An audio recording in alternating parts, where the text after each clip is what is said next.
का आज हम कक्षा द्वादशी कला वर्ग विषय इतिहास का एक प्रकरण नागभट्ट के बारे में पढ़ेंगे। नागभट्ट के बारे में कहा जाता है नागभट्ट के बारे में कहा जाता है कि गुजर प्रतिहार वंश के संस्थापक नागभट्ट, जिन्होंने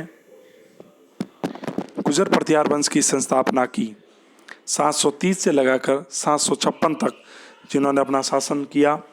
जालोर, अवंती और कनौज जैसे स्थानों को उन्होंने अपनी राजधानी रखा।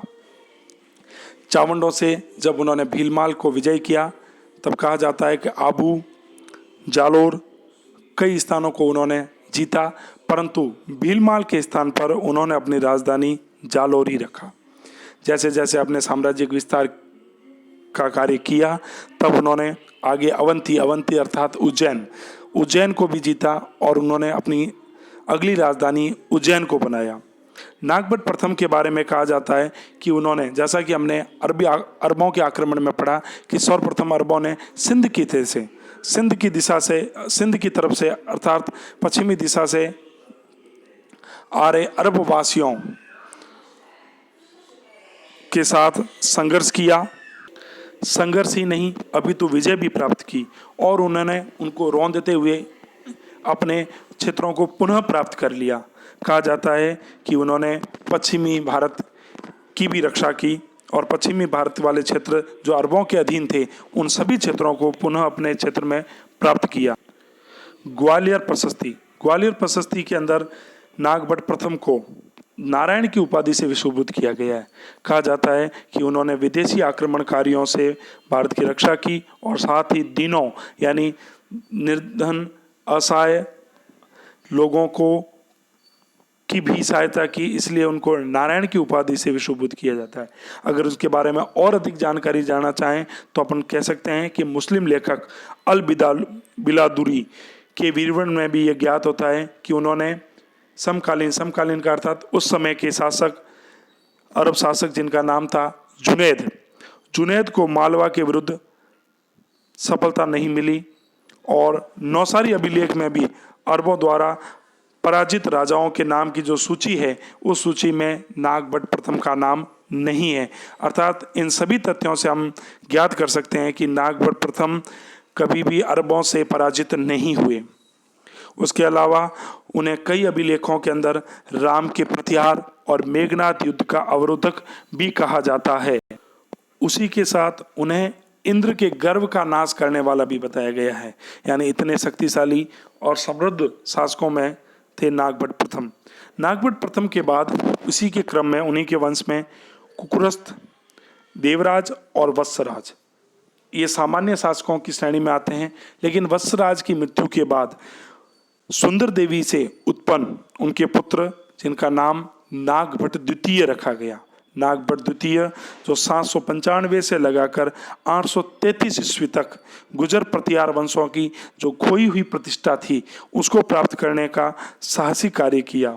वो जब सिंहासन पर बैठे तो कहा जाता है कि उन्होंने गुजर प्रतिहार वंश की प्रतिष्ठा को पुनः चरम पर स्थापित कर, परंतु कहा जाता है कि राष्ट्रकूट वंश के शासक गोविंद तृतीय के साथ संघर्ष में नागभट्ट द्वितीय पराजित हुए, परंतु परिस्थितियां बदली। परिस्थितियों का लाभ उठाते हुए राष्ट्रकूट वंश के शासक चक्रायुध जब अपनी घरेलू परिस्थितियों में फंस गए तो ऐसी स्थिति में उन्होंने नागभट्ट द्वितीय ने कनौज पर अपना अधिकार कर लिया और इसी विजय के बाद कनौज पुनः गुजर प्रतिहार वंश की नई राजधानी बन गया। अर्थात अपने गुजर प्रतिहार वंश की प्रतिष्ठा को, खोई हुई प्रतिष्ठा को उन्होंने पुनः प्राप्त करने का साहसिक कार्य किया। कहा जाता है कि कनौज के जो शासक चक्रायुध जो बंगाल के शासक धर्मपाल, जो पाल वंश के शासक थे, धर्मपाल पर आश्रित थे। अर्थात दोस्त का दोस्त धर्मपाल ने नागभट्ट द्वितीय के साथ युद्ध प्रारंभ कर दिया और कहा जाता है कि मुंगेर के युद्ध में नागभट्ट द्वितीय विजयी रहे और पराजित धर्मपाल पुनः अपने स्थान यानी बंगाल भाग गया।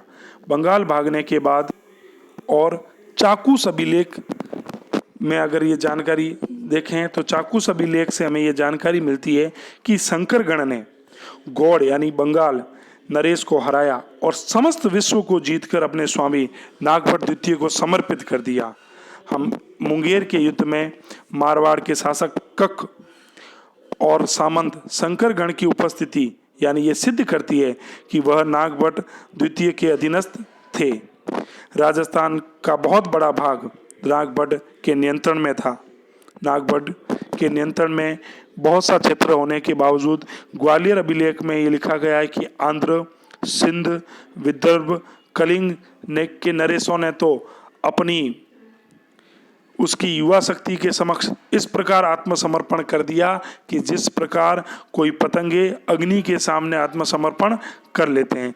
उनकी महान विशेषताओं की ख्याति सभी जगह फैल चुकी थी, जबकि उन्हें अनंत, मालव, मत्स्य, किरतार, तुरुष्क और वत्स के पर्वतीय दुर्गों को राजाओं ने भी बलपूर्वक उन राजाओं के साथ बलपूर्वक अपनी विजय प्राप्त कर दी।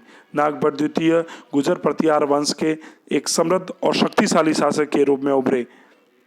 यहाँ तुरुष्कों का समीकरण सिंध के अरबों के साथ हो गया, यानी तुरुष्कों जो थे वो सिंध के अरबों के साथ जाकर मिल गए और दलपत विजय की रचना दलपत विजय द्वारा रचित एक पुस्तक जिसका नाम था खुमान रासो में गुहिल खुमान की मुसलमानों पर विजय की जानकारी भी मिलती है। कहा जाता है कि जो नागभट्ट द्वितीय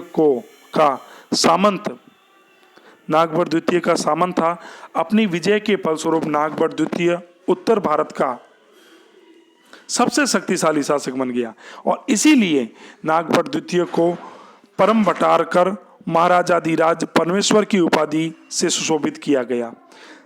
कहा जाता है, चंद्र प्रभासूरी का एक ग्रंथ है प्रभाकर चरित्र के अनुसार कहा जाता है कि नागभट्ट द्वितीय ने 833 में गंगा में डूबकर आत्महत्या कर ली, परंतु संभवतः यह आत्महत्या ना होकर पूर्व के कुछ शासकों द्वारा लिए गए एक अंतिम धार्मिक कृत्य के रूप में इसको देखा गया और मृत्यु को आवरण करने का सम्मान था। वह अपने वंश का सबसे योग्य सफल शासकों में से एक था। राष्ट्रकूट व पाल वंश की तुलना में न्यून यानी बहुत कम साधन होने के बावजूद भी वह एक विशाल साम्राज्य की स्थापना करने में समर्थ हुआ। उसके कारण उसके प्रतिद्वंदियों को अपनी सुरक्षा की सदैव चिंता बनी रहती थी। यानी आज हमने नागभट्ट प्रथम और नागभट्ट द्वितीय के बारे में पढ़ा, गुजर प्रतिहार वंश के बारे में पढ़ा। चलिए उसके कुछ बिंदु एक बार पुनः दोहराते हैं। गुजर प्रतिहार वंश मालवा के शासक नागभट्ट प्रथम गुजर प्रतिहार वंश के संस्थापक थे। दूसरा, नागभट्ट द्वितीय को हराने वाला शासक राष्ट्रकूट वंश का गोविंद तृतीय था। प्रतिहार वंश के सर्वाधिक शक्तिशाली और प्रतापी शासक अगर कहें तो मिहिर भोज हुआ करते थे, जिसका विवरण इसमें नहीं है। चौथी बात, मिहिर भोज ने अपनी राजधानी कनौज बनाई थी। वह विष्णुगुप्त था। उसने विष्णु के समान में आदि वरहार की उपाधि भी धारण की। पांचवी बात, राजशेखर प्रतिहार शासक महेंद्रपाल के दरबार में रहते थे। छठी बात, इस वंश के अंतिम शासक जो हुए गुजर प्रतिहार वंश के वो थे यशपाल, जिन्होंने 1036 ईस्वी तक शासन किया। अंतिम, दिल्ली नगर की स्थापना तोमर नरेश अंगपाल ने 11वीं सदी के मध्य की थी। इसके लिए अब हम कुछ प्रश्नों को हल करेंगे। कुछ प्रश्न इस प्रकार हैं। पहला प्रश्न, गुजर प्रतिहार वंश के संस्थापक कौन थे? उत्तर, गुजर प्रतिहार वंश के संस्थापक नागभट्ट प्रथम थे, जिन्होंने 730 से 756 तक शासन किया। दूसरा प्रश्न, नागभट्ट प्रथम ने राज्य विस्तार करते हुए मालवा में अपनी राजधानी किसे बनाया? उत्तर, अवंती, उज्जैन। नागभट्ट प्रथम ने मालवा राज्य विस्तार करते हुए अवंती या उज्जैन को अपनी राजधानी बनाया। नागभट्ट प्रथम द्वारा विदेशी आक्रमणकारियों का दमन व दीनों की सहायता करने के लिए उन्हें कौन सी उपाधि से विभूषित किया गया? उत्तर, नारायण। उन्हें नारायण की उपाधि से विभूषित किया गया था। प्रश्न क्रमांक 4, वत्सराज की मृत्यु के बाद गुर्जर प्रतिहार वंश का शासक कौन बना? वत्सराज की मृत्यु के बाद गुर्जर प्रतिहार वंश का शासक नागभट्ट द्वितीय बने, जिन्होंने 795 से लगाकर 833 तक शासन किया। मुंगेर के युद्ध में नागभट्ट द्वितीय ने किसे पराजित किया? उत्तर, मुंगेर के युद्ध में नागभट्ट द्वितीय ने बंगाल के शासक धर्मपाल को पराजित किया। नागभट्ट द्वितीय को कौन सी उपाधि से विभूषित किया गया था? नागभट्ट द्वितीय को परम बटारकर महाराजाधिराज परमेश्वर की उपाधि से विभूषित किया गया था। नागभट्ट द्वितीय की मृत्यु कहाँ और उसकी जानकारी किस ग्रंथ से मिलती है? उत्तर, नागभट्ट द्वितीय की मृत्यु के बारे में कहा जाता है कि 833 ईस्वी में गंगा नदी में डूबकर उन्होंने आत्महत्या कर दी और चंद्रपद्मासुरी के ग्रंथ प्रभाकर चरित्र के अनुसार यह जानकारी प्राप्त होती है। धन्यवाद। तो आज हमने पढ़ा गुर्जर प्रतिहार वंश के संस्थापक नागभट्ट प्रथम और शक्तिशाली शासक नागभट्ट द्वितीय के बारे में। कल हम पढ़ेंगे बप्पा रावल के बारे में। धन्यवाद।